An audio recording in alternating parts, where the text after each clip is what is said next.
Bem-vindos ao Viver Sustentável.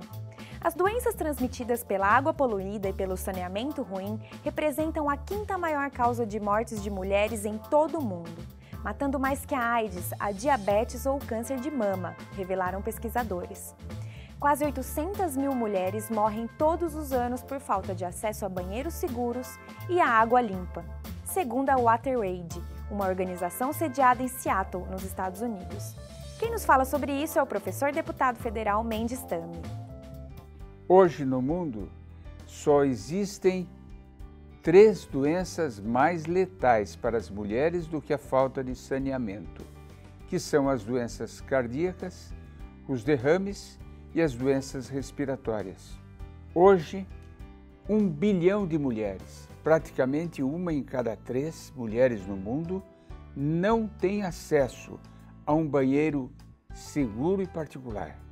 E praticamente 1 em cada 10 mulheres, 370 milhões de mulheres no mundo, não contam com água limpa. Mais de 2 bilhões de pessoas passaram a ter acesso à água limpa entre 1990 e 2012, mas quase 750 milhões de pessoas continuam sem recursos ao que a ONU reconheceu ser um direito humano. Ou seja, a água poluída e o saneamento estão na raiz de problemas como a mortalidade infantil e a mortalidade materna.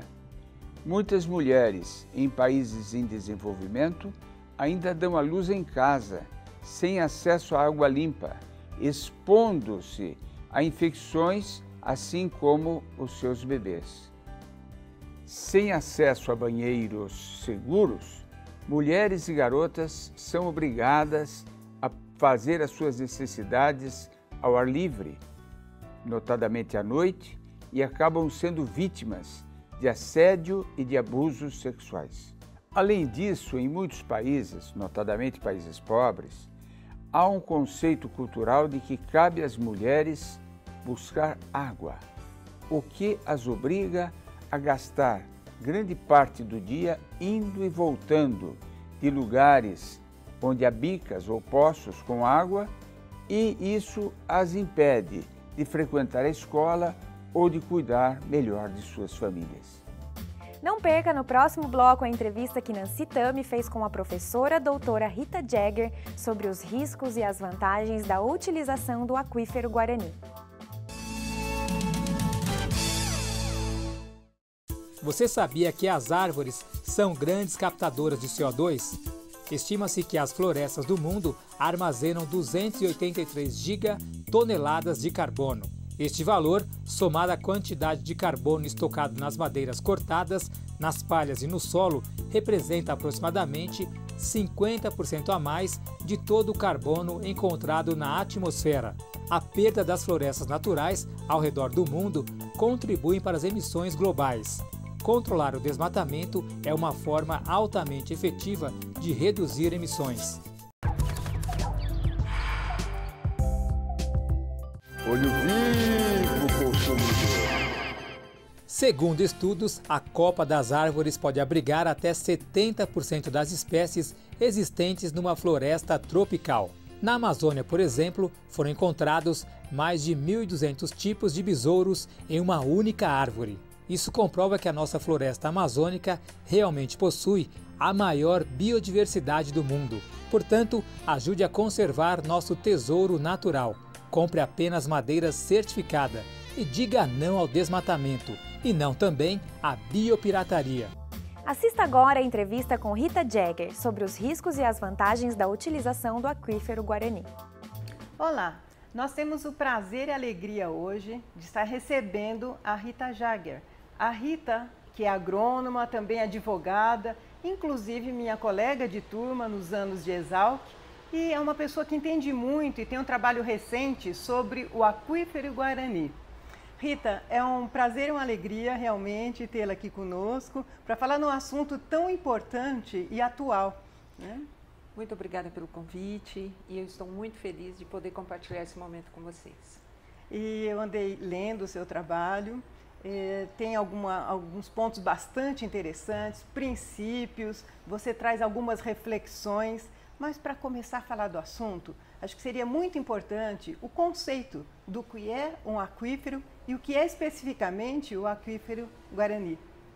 Bem, o mais rápido e básico para nós falarmos sobre o aquífero e desmistificar a palavra é dizer especificamente o seguinte: o aquífero é uma rocha que possui poros e nesses poros são armazenados as quantidades de água e assim fica uma disponibilidade para a população ou aquele que possa explorar.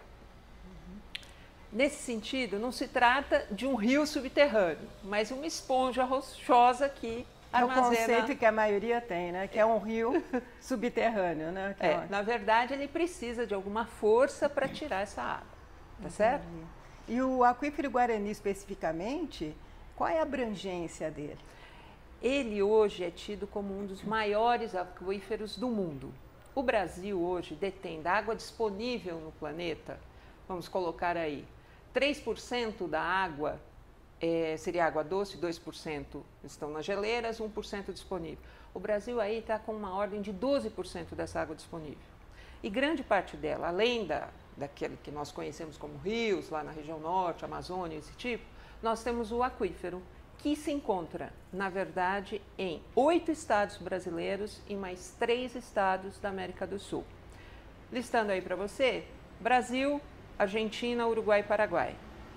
2/3 do aquífero estão em território brasileiro, que abrange Mato Grosso, Minas, São Paulo, Santa Catarina, Paraná, Rio Grande do Sul. Quer dizer, é uma área extensa mesmo, em torno, extremamente importante. Só para dar uma ideia assim, de grandeza, equivalente a 5 vezes o estado de São Paulo.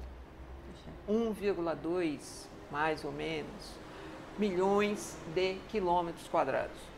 Você fala também no seu trabalho da pegada da água. Eu achei extremamente interessante, né? O que viria a ser essa pegada da água? Então, as pessoas pensam normalmente só na utilização da água de uso doméstico. Mas a gente tem que entender que para a produção de qualquer elemento que nós consumimos, existe uma quantidade de água necessária. Então, por exemplo, se eu quero consumir 1 quilo de carne, eu vou ter que utilizar, na realidade, para a produção desse 1 quilo de carne, em torno de 14 mil litros de água. Então, hoje, se a gente fosse olhar isso de uma forma mais importante, o Brasil é um grande produtor agrícola porque ele tem água. E isso é importante para as nossas exportações. 70% da água é utilizado na agricultura. Hoje, chega a 70%? 70%. E é importante que seja assim, porque a gente, para a produção, precisa de muita água.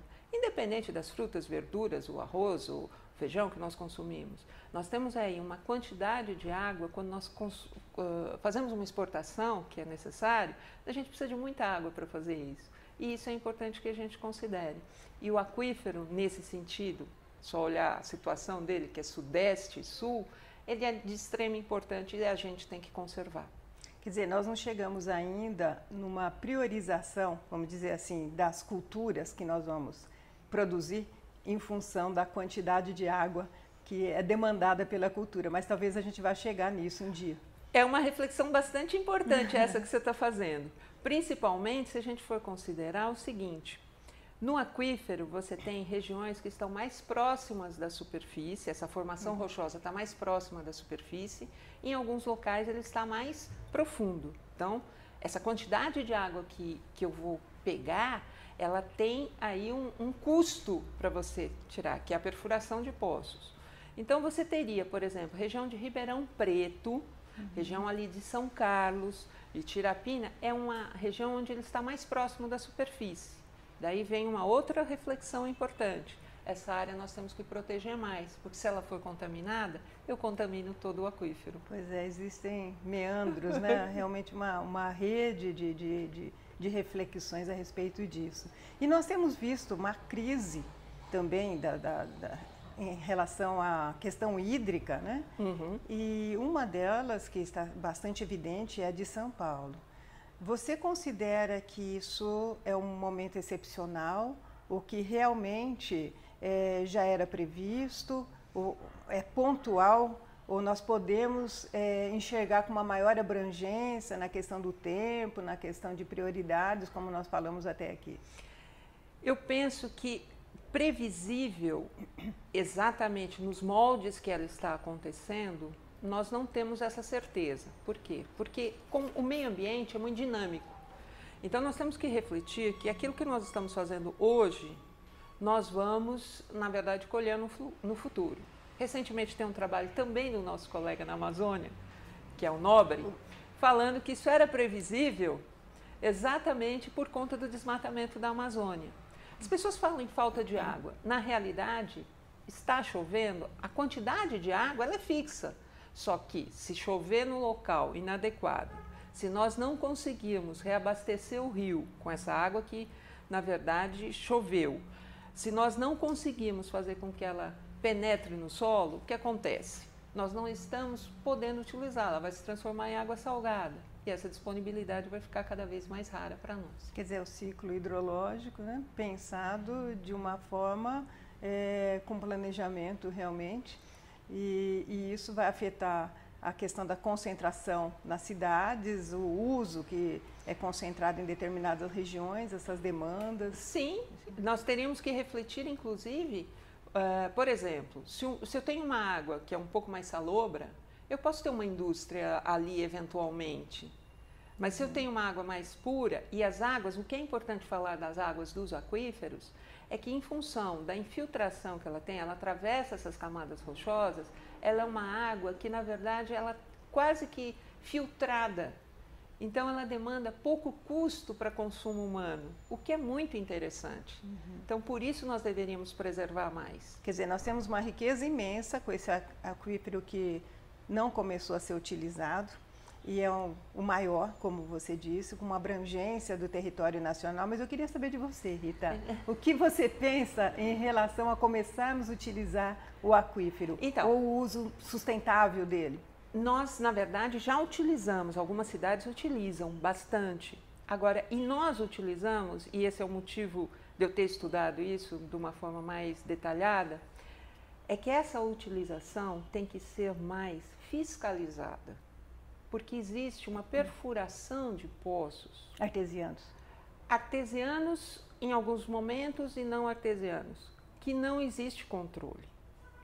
Isso eu não estou falando em termos específicos de uma cidade ou outra. Eu estou falando em termos de país.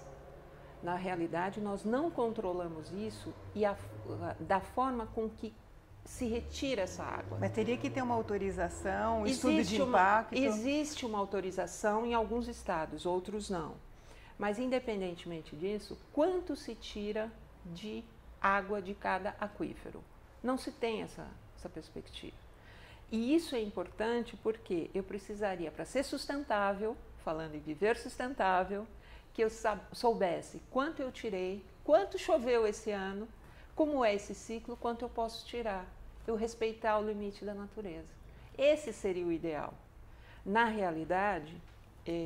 Existem estudos a respeito que dá para utilizar como dados para esse planejamento. Existem estudos, mas não existe um controle de quantos poços foram perfurados. Quando eu fiz um trabalho, que foi no estado do Paraná, o que eu verifiquei é que você tem um controle de 1/3, metade, mas existem muitos outros que estão sendo perfurados. Embora existam licença, quantos desses estão tirando? Isto deveria ser melhor fiscalizado, que é o que a gente chama de explotação, a quantidade de água que sai. Isso nós precisaríamos. Como é que nós poderíamos fazer isso? Isso seria uma ideia, né? Eu não sei se tem um poço ou uma bomba na realidade. A minha ideia, na realidade, para controle disso, seria você ter uma fiscalização nas bombas, ter um registro nas bombas. Nos moldes que você tem, por exemplo, numa outra lei ambiental. A motosserra tem que ser, na verdade, registrada. Certo, certo. E ter uma fiscalização. Ter uma fiscalização. As bombas não têm isso. Então, eu não sei quanto está se retirando de água. Em nenhum estado. Na verdade, essa lei ainda não existe. Eu propus essa lei no meu trabalho. Essa é a sua proposta. Exatamente, era uma proposta para que isso pudesse, na realidade, tivesse um controle melhor disso. O Estado de São Paulo, o Estado do Paraná, cada um poderia ter aí uma legislação específica, mas deveria haver um controle com relação a isso. Entendi. E no Estado de São Paulo, o governo do Estado de São Paulo já fala em poços de captação do aquífero, 5 poços, na verdade, um deles em Itirapina. E eu queria saber o que você pensa disso, do ponto de vista econômico, do ponto de vista ambiental. Então, eu acho que nós poderíamos, na realidade, existe essa previsão, acho que poderia ser uma alternativa, vamos dizer assim, imediata, é uma solução que nós poderíamos adotar, acho que poderia ser utilizado, mas nós deveríamos também tomar cuidado de saber quanto é que nós estamos retirando desse aquífero e como é que ele está sendo reabastecido, particularmente ali naquela região. Realmente, a perfuração seria mais fácil porque ela está mais à superfície. Não é um investimento barato, né? Porque a perfuração tem que ser feita de uma forma adequada, porque dependendo do tipo de rocha que você encontra, você vai ter um tipo de revestimento, um tipo de bomba para retirar, você tem aí uma quantidade de água que você pode tirar, então várias coisas têm que ser consideradas para isso. Ali me parece que é uma região em função de, vamos dizer assim, se nós analisarmos politicamente, se nós analisarmos em termos de profundidade, se nós analisarmos, me parece razoável que seja feita uma exploração ali, claro que com maiores estudos. Até porque a cidade do México e também no mundo, a utilização de alguns aquíferos, né, tem a Índia também, nós temos tido o resultado com danos ambientais. Você acha que esse pode ser um risco também em relação ao aquífero Guarani? Sim, por quê? Em primeiro lugar, eu vou dizer para você, os Estados Unidos tiraram e, na verdade, esgotaram os seus aquíferos. Tá certo? Nós podemos fazer isso se nós não controlarmos a quantidade que nós retiramos. Então, isso é uma possibilidade. A outra possibilidade que nós deveríamos, e eu não vejo avanço nenhum, são com os governos, aí já falando de uma legislação internacional, parte do aquífero aflora no Paraguai. Então, você tem outras áreas que afloram e que você precisaria tomar cuidado e saber como é que, para você ter um gerenciamento melhor desse aquífero. Mas é um assunto, assim, que é apaixonante e que nós poderíamos, na verdade, usufruir de uma riqueza tão grande como nós temos. Na verdade, sempre que entra a questão ambiental, os limites que o homem coloca, né, eles são esses limites invisíveis e tão visíveis também na questão política, mas nos faz repensar e extrapolar, né, como é o caso do aquífero, que não fica contido num país só. Então, essa interlocução, esse agir conjunto, com a experiência de outras áreas, também é muito importante e você abrange isso no seu trabalho, né? Na verdade, isso é extremamente importante. Eu só queria lembrar uma coisa, a proteção ambiental depende fundamentalmente de uma coisa, o pensar no outro. Exato. Isso é de extrema importância em vários setores da vida, e no meio ambiente não foge a regra. Ensina muito, né? Exatamente. Mas eu tenho uma outra pergunta para você, que a gente vê principalmente em condomínios, a instalação de muitos poços artesianos. Queria saber o que você pensa disso, como, você já fala um pouquinho do controle, né? Mas que direcionamento que poderia ser dado, inclusive quanto custa, né, isso em termos econômicos e também em termos ambientais.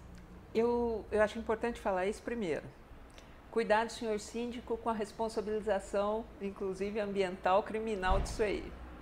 A segunda colocação que eu faço é que as pessoas pensam que por ser água de poço, ela é uma água saudável. Cuidado, porque como não existe controle dessa perfuração que eu já mencionei, embora esse tipo de poço, na verdade, nem sempre está relacionado com o aquífero Guarani, ele pode estar contaminado. Porque como não existe controle de outras áreas, a infiltração, seja por eventualmente um poço de combustível, aconteceu um problema desse em Brasília, que contaminou um poço e crianças de uma escola tiveram sérios problemas de saúde por estarem consumindo água com material contaminado do poço. Quer dizer, muitas vezes não fazem nem análise da água, exatamente, a perfuração, e acham que a água é pura porque vem Exatamente. Então, isso precisa ser muito bem analisado para consumo humano. Porque você pode estar criando um problema mais sério do que a solução simplesmente de se ter água prontamente. Então, tem várias situações desse tipo. É possível? É possível, desde que as pessoas realmente mantenham um controle, saibam se essa água é possível. Custo disso? Difícil dizer, porque depende da região, depende do tipo de rocha, depende da profundidade, revestimento, uma série de coisas. Mas você vai encontrar aí custos em torno de 10, 15 mil reais, digamos assim, para perfuração de um poço de um condomínio, alguma coisa assim. É importante frisar, os que mais perfuram o que a gente chama de poço artesiano são os hotéis. Por quê? Via de regra, os locais que têm maior consumo de água, eles querem, na verdade, diminuir o custo dessa água. Então, esse registro acaba nem sempre sendo conveniente. Tá certo? Entendi. E como que você pode descobrir isso? É muito simples. Nos locais urbanos, se você tem um consumo, um tratamento de esgoto que seja maior do que o consumo de água, você pode ter certeza que ali tem um poço.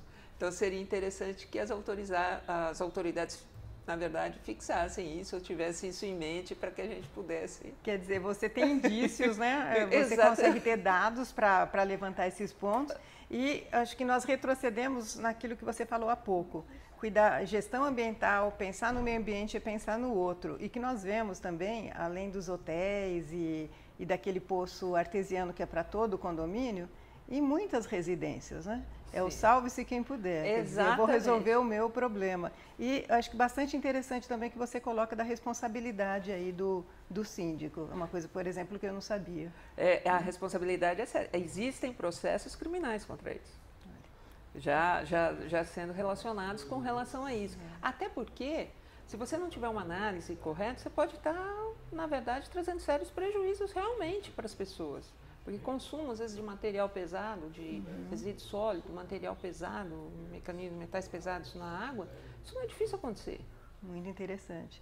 E tem uma outra pergunta, Rita, que trata da água na região metropolitana aqui de São Paulo, que nós ouvimos e a imprensa tem dado que duraria mais uns 3 meses. O que você tem, se você tem algum dado para nos amparar nessa informação, alguma sugestão, o que você pensa a respeito?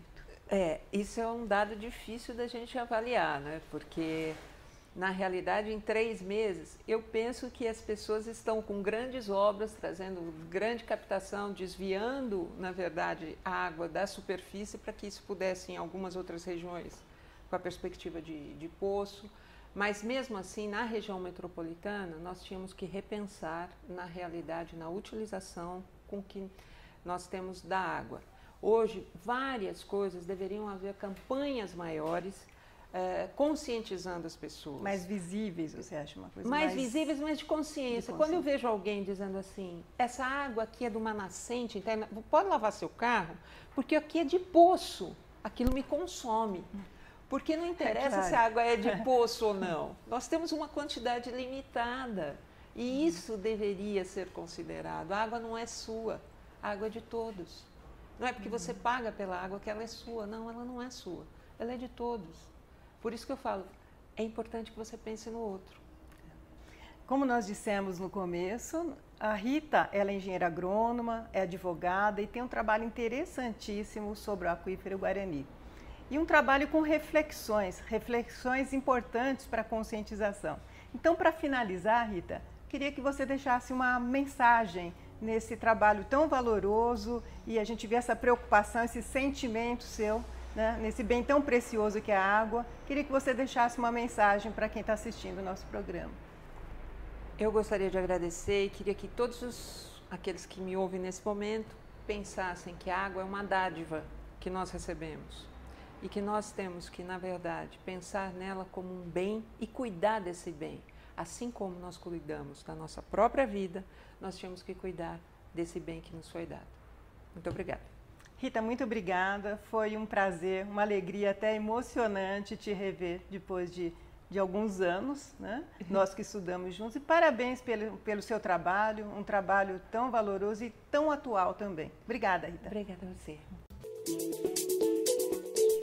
O Viver Sustentável pergunta quais desses metais tóxicos são encontrados no lixo eletrônico. Letra A, chumbo e mercúrio. Letra B, carbono e cádmio. Letra C, estanho e alumínio. A resposta você confere no próximo bloco.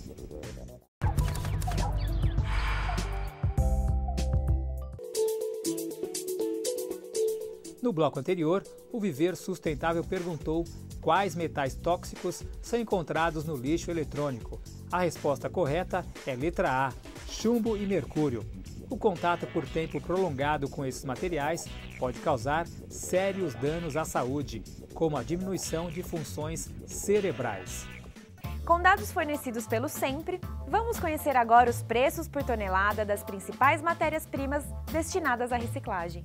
Preço da tonelada do material destinado à reciclagem para a cidade de Recife. Papelão, R$ 110. Latas de aço, R$ 100. Alumínio, R$ 1.200. Plástico rígido, R$ 1.000. E PET, R$ 600. O Viver Sustentável fica por aqui. Para mudar a situação do planeta, precisamos fazer a nossa parte, e a sustentabilidade é o caminho. Para assistir nossos programas, acesse viversustentável.net ou mande sugestões de matérias e dúvidas para contato@viversustentável.net e acesse a nossa página no Facebook. Até o próximo programa. Tenha uma feliz semana sustentável.